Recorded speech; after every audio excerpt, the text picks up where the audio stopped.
본문의 말씀을 통해서 너는 하나님의 성민이라 하나님의 거룩한 백성이다 라고 하는 그 말씀으로 함께 은혜를 나누고자 합니다. 우리가 가끔씩 성경을 읽으면서 아마 그런 의문을 가지신 적도 있지 않을까 싶은데요. 왜 하나님이 이스라엘을 택하셨을까? 이스라엘 말고 그 시대에 다른 민족도 있었고 다른 주변에 여러 다른 나라도 있었는데 왜 하필이면 이스라엘을 하나님의 섭리의 도구로 선택하셨을까? 그런 생각을 해보신 적이 아마 있으실 텐데요. 오늘 본문에서 하나님은 왜 이스라엘을 택하셨는지 우리에게 말씀하고 있습니다.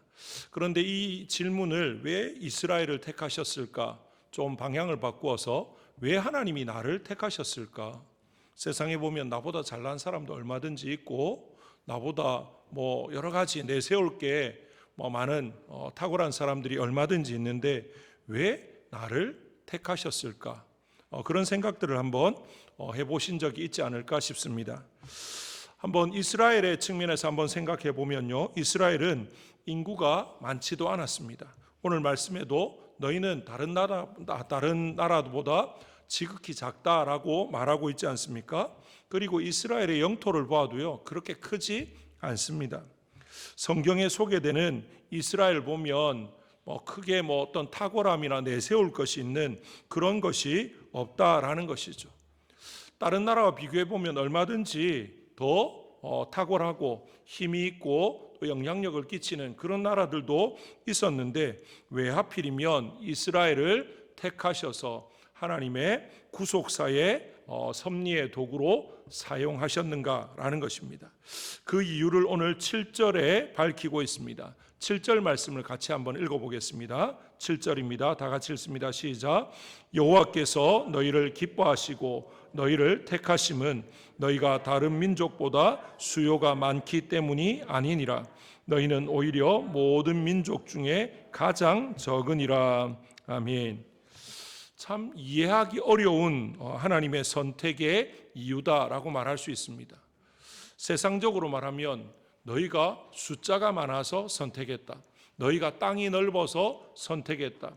다른 누군가와 비교했을 때 더 나아 보였기 때문에 선택했다. 세상은 그런 기준으로 사람을 선택합니다. 회사에서도 기업에서도 신규 사원을 채용할 때도 어떤 사람을 뽑습니까? 100명이 있으면 그 중에서 나은 사람을 뽑죠. 100명이 있는데 그 중에서 뒤에서부터 100등부터 역으로 뽑는 회사는 아마 없을 것입니다. 뽑은 이유가 당신은 다른 사람보다 못하기 때문에 뽑았습니다. 당신은 다른 사람들과 비교했을 때 이런 부분들이 또 못 미쳤기 때문에 이런 기준에 도달하지 못했기 때문에 우리가 뽑았습니다. 그런 경우는 없습니다. 보통의 경우는 뭔가 부족하고 약하고 못 미치면 뭐에 해당합니까? 뽑지 않은 이유에 해당하는 거죠. 그런데 하나님은 반대로 약하기 때문에 너희를 선택했다. 너희가 가장 적었기 때문에 선택했다. 그렇게 지금 말하고 있습니다. 왜 하나님이 그렇게 약하고 부족하고 내세울 것이 없는 이스라엘을 선택하셨는가? 오늘 몇 가지 이유를 통해서 하나님께서 왜 우리 교회를 또 우리 교회 가운데 여전도회를 세우시고 이 시대 가운데 하나님의 백성으로 살아가게 하시는가? 또 거기에 적용해서 한번 살펴보기를 원합니다. 먼저는 하나님의 권능을 나타내기 위해서 이스라엘을 선택하셨다라는 것입니다. 오늘 신명기 7장 8절에 보시면요, 여호와께서 다만 너희를 사랑하심으로 말미암아 또는 너희의 조상들에게 하신 맹세를 지키려 하심으로 말미암아 자기의 권능의 손으로 너희를 인도하여 내시되 너희를 그 종되었던 집에서 애굽 왕 바로의 손에서 속량하셨나니, 그렇게 말하고 있습니다. 지금 여기서 강조되는 말은 자기의 권능의 손이라고 하는 말입니다. 출애굽 당시 그 시대 가운데 가장 강대국, 힘이 있는 나라는 어디였습니까? 애굽이었습니다. 그런 애굽의 막강한 권력, 그리고 권력의 최정점에 있었던 이 바로의 그 모든 손아귀에서 이스라엘 백성들을 인도해내는 것, 이것은 불가능한 일이라고 여겨졌습니다. 그 시대의 사람들의 상식으로는. 그런데 하나님께서 그 권력과 그 소나기에 있는 이스라엘 백성들, 그래서 애굽에서 종살이하고 있던 그들을 인도해 내시는데 뭐로요? 하나님의 권능의 손으로 그들을 붙들어서 인도해 내셨다라고 이야기합니다. 한번 생각해 보십시오. 만약에 하나님께서 이스라엘을 애굽의 손에서 건져내신 게 아니라 애굽을 더 강하게 만들었다 그러면 애굽은 어떻게 느꼈겠습니까? 원래 우리는 강했기 때문에 주변에 어떤 나라도 우리를 대적할 수 없었고, 그러니까 우리는 더 막강해졌다. 아마 하나님의 권능의 손을 인정하지 않았을 가능성이 굉장히 높지 않습니까? 우리 인생은 참으로 악하고 어리석습니다. 조금 어렵고 힘들 때 하나님이 우리에게 은혜를 베푸시면요, 하나님의 은혜였습니다라고 조금 전에 우리 여전도회가 특송을 했을 때 그 찬양의 제목이 은혜지 않습니까? 은혜인 것을 고백합니다. 그런데 조금 살만해지면 은혜를 잊어버립니다. 그리고는 내가 잘나서 뭔가 한 것처럼 착각하고 하나님의 은혜를 말하기보다 나의 어떤 무용담을 늘어놓는 그런 경우들도 비일비재한 것을 우리가 보지 않습니까? 그렇기 때문에 만약에 그 시대 가운데 막강했던 애굽을 하나님이 택하셨다면 아마 애굽은 어떠했겠습니까? 하나님의 크신 권능을 나타내는 도구가 아니라 오히려 하나님보다 더 높아져서 하나님 위에 뭔가 자신들이 군림하고자 하는 그런 존재가 되었을 수 있겠다, 충분히 짐작할 수 있는 거죠. 그들은요, 하나님의 권능의 손을 경험하고도 그 하나님 앞에 무릎 꿇지 않았습니다. 이스라엘 백성들을 인도해 내실 때 하나님께서 10가지 재앙으로 하나님이 어떤 분이신지 크신 권능을 나타내셨는데, 그걸 경험했으면서도 애굽은 또 바로는 하나님을 인정하지 않았던 것 우리가 알지 않습니까? 그런데 이스라엘 백성들은 원래 굉장히 약했습니다. 이스라엘 백성들의 시작은 누구로부터 시작이 되었습니까? 하나님이 아브라함을 갈대아 우르에서 인도해 내신 것부터 시작되었습니다. 그 한 사람으로 시작한 이 이스라엘 민족이 이제 아브라함에서 이삭으로, 이삭에게서 야곱으로, 야곱에게서 이제 12아들이 나면서 우리가 아는 12지파의 조상이 되어지죠. 그러면서 차츰차츰 불어났습니다. 그러다 보니까 그들은 자기들 스스로 볼 때도 다른 주변 민족, 나라와 비교했을 때 약하다는 것, 보잘것없다는 것을 너무나 잘 알았던 거죠. 그리고 하나님께서 아브라함을, 이삭을, 야곱을 또 자기 민족의 그 조상들을 어떻게 인도하셨는지 들으면서 우리가 여기까지 온 것은 하나님의 은혜고 하나님의 크신 권능이다라는 것을 누구보다도 잘 알았을 것입니다.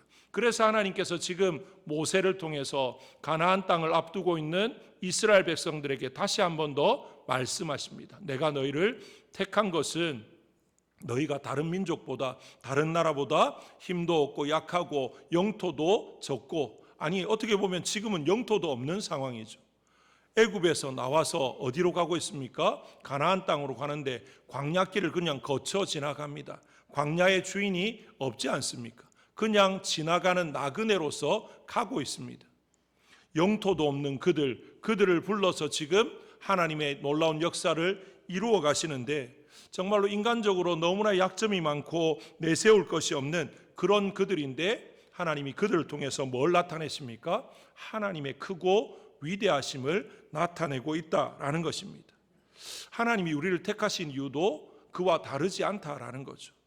우리가 보면요, 세상적으로 우리보다 잘난 사람, 뛰어난 사람 주변에 얼마든지 많이 있습니다. 그런데 하나님이 왜 그들을 다 제쳐두고 우리를 택하셨는가? 하나님이 우리를 통해서 하나님의 크신 권능을 나타내기 위해서, 하나님의 크고 위대하심을 드러내게 하시려고 우리를 택하셨다라는 것입니다. 성경에 보면 그런 이야기들이, 그런 사건들이 굉장히 많이 나옵니다. 대표적인 사건이 무엇입니까? 다윗이 골리앗을 넘어뜨렸던 사건입니다. 한번 생각해 보시면요, 그때의 이스라엘의 왕은 사울이었습니다. 사울도 성경에서 소개할 때 그 시대의 사람들보다 머리 하나가 더 있을 만큼 굉장히 체격이 좋은, 나름 겉으로 보여지는 이제 흔히 말하는 이제 뭐 외모 이런 것에서 남에게 뒤지지 않는 그런 사람이었습니다.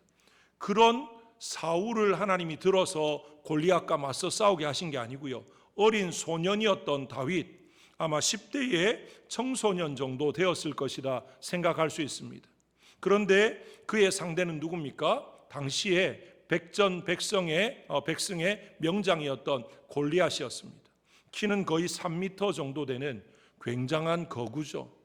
3m 그러니까 별로 감이 없습니다. 저도 3m 얼만큼인지 잘 모르겠지만 제 기억으로 제가 군 생활할 때 신병이 왔는데요, 키가 190 한 5쯤 되는 신병이 왔습니다. 제 키가 180 조금 더 되거든요. 멀리서 보니까 4명이 있는데 3명이 어깨 정도, 그 친구의 어깨 정도고 1명이 크더라고요. 그래서 저는 3명이 굉장히 작은 줄 알았습니다.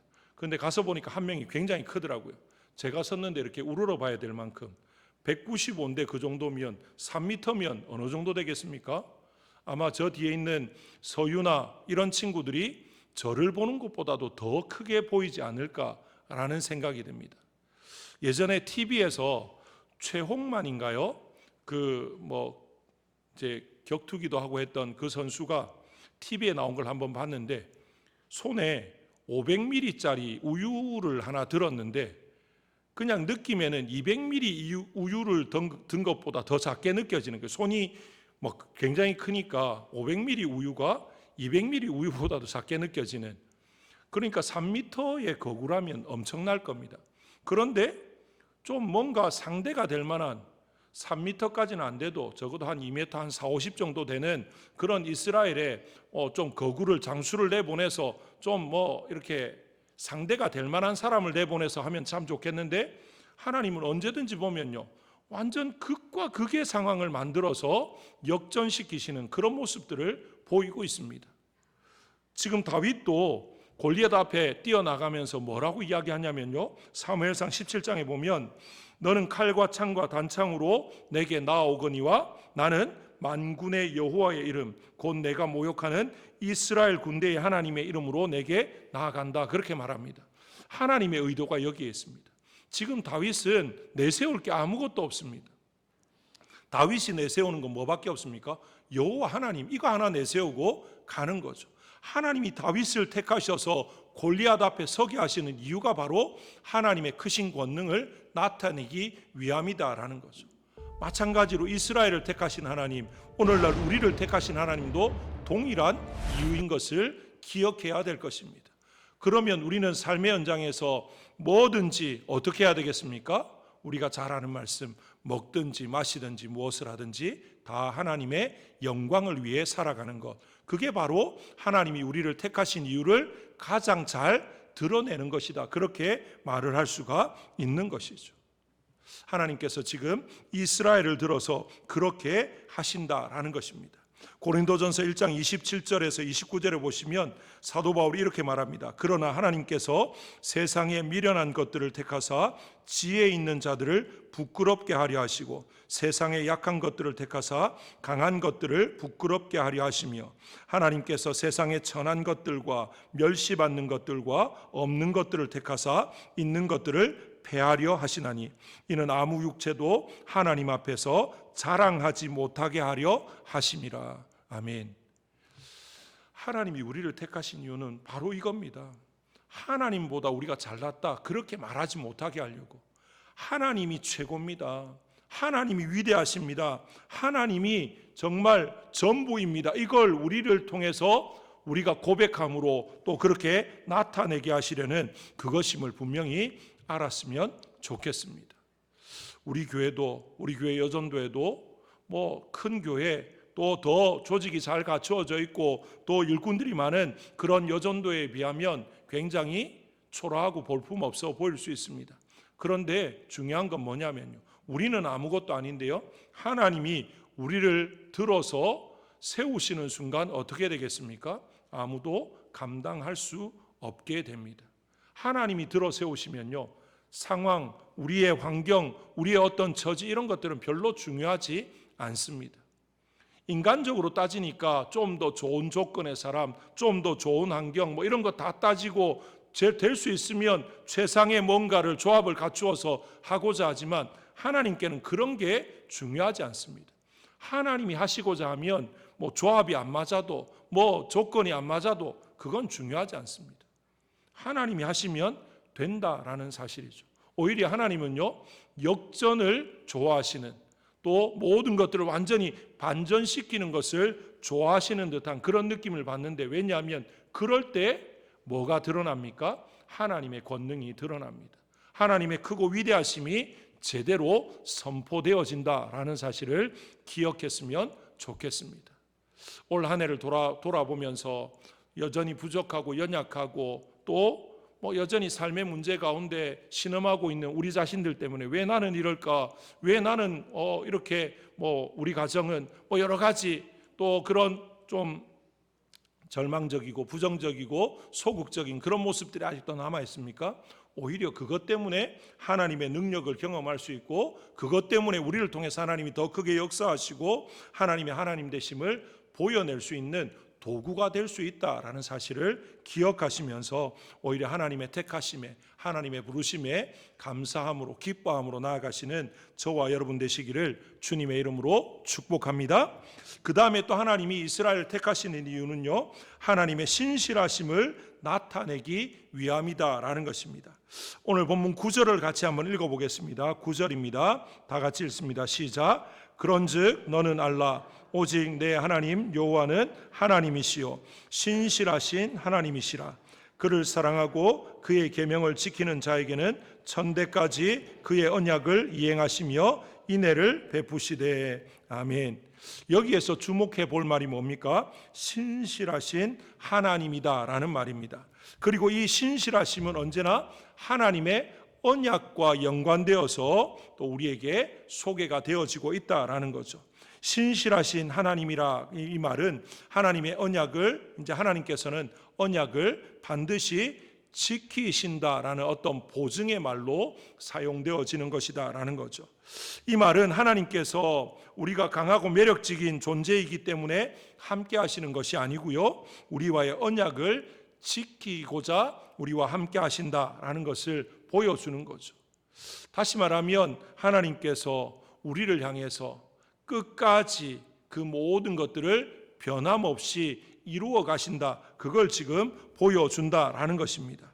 정말 하나님께서 만약에 우리 인생처럼 아침 다르고 저녁 다르다면 우리는 그 하나님을 믿고 의지하기가 정말 힘들 겁니다. 그렇지 않습니까? 우리의 모습을 한번 보십시오. 될 수 있으면 변하지 않으려고 일관성 있게 하려고 하지만 시대가 또는 상황이, 내 감정이, 여러 가지 것들이 우리를 일관성 있게 만들지 않습니다. 정말 수시로 흔들어대는 것이 우리 주변의 모든 상황이지 않습니까? 그럴 때마다 우리는 어떻게 합니까? 할 수만 있으면 흔들리지 않고 정말로 일관성 있게 뭔가를 해보려고 하지만 연약합니다. 그러다 보니까 내가 했던 말도 때로는 잊어버리고, 생각나지만 그대로 했다가는 손해를 볼 수 있으니까 그냥 잊어버린 것처럼, 내가 그런 말을 안 한 것처럼 그렇게 할 때도 얼마나 많습니까? 그런데 우리 하나님은 어떻습니까?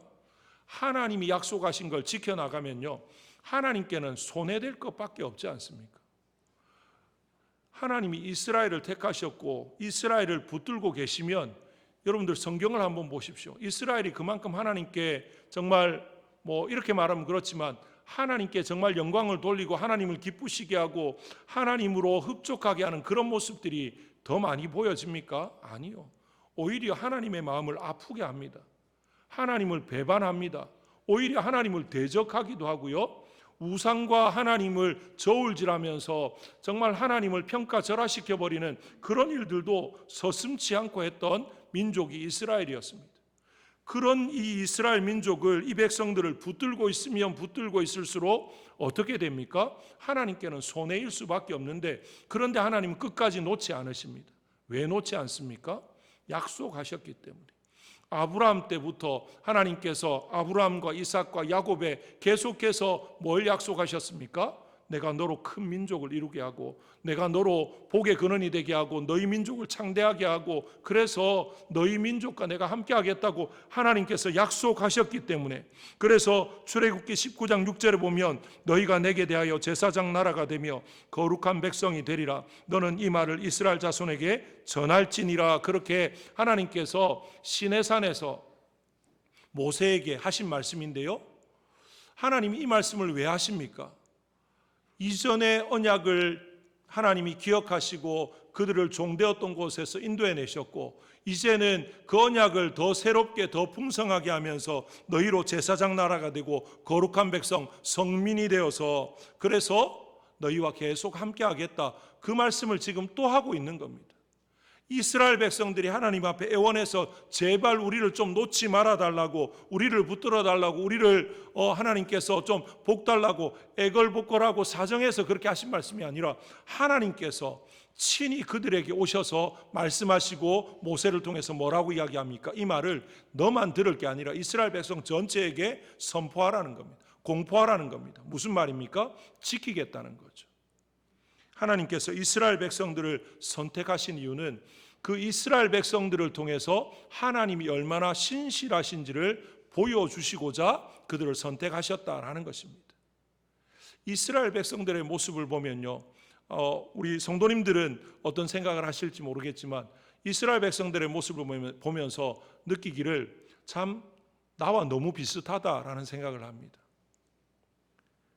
이스라엘 백성들을 이렇게 성경을 읽어가면서 그들의 말도 안 되는 그런 어떤 모습들, 그런 말과 행동과 이런 걸 보면서 혀를 차기도 합니다. 참 어리석다, 왜 이렇게 악할까? 그런데 돌이켜 보면 제가 그 모습이나 별반 차이가 없는 것을 보게 됩니다. 정말 이스라엘이 바로 저의 모습이고 또 저의 모습이 이스라엘이다, 그렇게 말할 수밖에 없는데, 하나님이 이런 이스라엘을 통해서 하나님이 얼마나 신실하신지 보여주시면서 우리에게 뭘 말합니까? 그렇기 때문에 내가 너를 포기하지 않을 거야. 포기하지 않을 거니까 걱정하지 말고 하나님의 신실하심을 믿고 끝까지 하나님을 의지하고 나와. 하나님이 그렇게 말씀하시는 거죠. 만약에 우리 하나님이 우리가 늘 비위를 맞춰야 되는 그런 하나님이라면 과연 여기에 몇 분이나 남아 있겠습니까? 20년, 30년 전까지 거슬러 올라갈 필요도 없이 올 한 해만 돌이켜봐도요, 하나님이 우리를 버리실 수 있는 이유를 따지자면 아마 수십 가지, 수백 가지도 넘을지도 모르겠습니다. 그런데 하나님이 우리를 버리지 않으시는 이유가 무엇입니까? 신실하시기 때문에. 한번 택하셨고 사랑하시기로 약속하셨기 때문에 그 신실하심으로 인해서 우리가 버림받지 않고 끝까지 하나님의 백성으로, 하나님의 자녀로 세워질 수 있다라는 사실을 다시 한 번 더 고백하면서 또 하나님 앞에 더 가까이 또 바르게 세워져 나가는 저와 여러분 되시기를 주님의 이름으로 축복합니다. 그 다음에 마지막 한 가지는요, 하나님이 이스라엘을 택하신 이유는 하나님의 인내하심을 나타내기 위해서다라는 것입니다.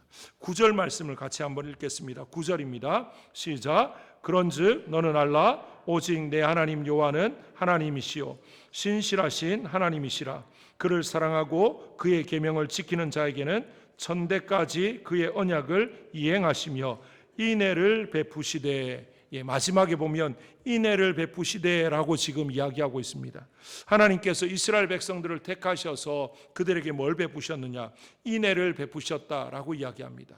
인애라는 말을 좀 다른 의미로 우리가 아는 좀 익숙한 단어로 바꾸면 자비라고 말할 수 있습니다. 하나님의 자비하심 또는 하나님의 인자하심, 그렇게 바꿀 수가 있는데, 이 말은 히브리어로 우리에게 잘 알려진 헤세드라고 하는 말입니다. 이 헤세드라고 하는 이 말은 무엇이냐? 이 하나님께서 이제 언약에 기초한 변함없는 사랑을 이야기할 때 헤세드라고 이야기합니다. 다시 말하면 이건 어떤 조건 때문에 바뀌어지는 것이 아니다라는 것입니다. 하나님이 한번 사랑하기로 약속하셨기 때문에 모든 상황, 모든 것들을 초월해서 변함없이 주어지는 하나님의 사랑의 표현이 바로 헤세드고 인애다, 그렇게 말하는 것입니다. 그것을 지금 이스라엘 백성들을 통해서, 구약 성경 전체를 통해서 하나님이 우리에게 보여주고 있습니다. 그 사랑이 이스라엘 백성들에게 뿐만 아니라 오늘 우리에게도 계속 이어져 오고 있다라는 사실을 기억했으면 좋겠습니다. 하나님의 신실하심, 하나님의 인애가 바로 오늘 우리를 여기까지 인도하신 줄로 믿습니다. 하나님의 그 인자하심, 하나님의 그 자비하심, 하나님의 그 긍휼하심이 아니었으면 우리는 여기까지 올 수 없었다라는 것이죠. 오늘 헌신 예배를 드리는 우리 여전도 회원들, 정말로 하나님 앞에서 늘 겸손함으로 나의 약함이, 나의 부족함이, 나의 어떤 못난 그런 모습들이 세상적으로 볼 때는 약점이 될 수 있고, 사람들에게 조롱거리도 될 수 있고, 뭔가 이렇게 험담의 어떤 이제 가십거리가 될 수도 있겠지만, 하나님께 그게 붙들려지면, 하나님께 그게 맡겨지면 오히려 그게 뭐의 도구가 되어집니까? 하나님의 영광을 선포하는 도구가 되어집니다. 하나님의 크신 능력을, 하나님의 크고 위대하심을 나타내는 도구가 되어질 겁니다. 그러기 위해서 하나님은 우리에게 어떻게 하십니까? 어제나 오늘이나 영원토록 변함없는 신실하심으로 우리를 지키시고 보호하십니다. 그런데 그 신실하심이 그냥 의무감에서 어떤 사무적인 것에서 그렇게 되어지는 것이 아니고요. 마지못해서 내가 너 책임진다고 했으니까 그래 책임질게, 그 정도가 아니고 하나님이 우리를 향해서 그 신실하심을 이행하실 때 어떻게 하십니까?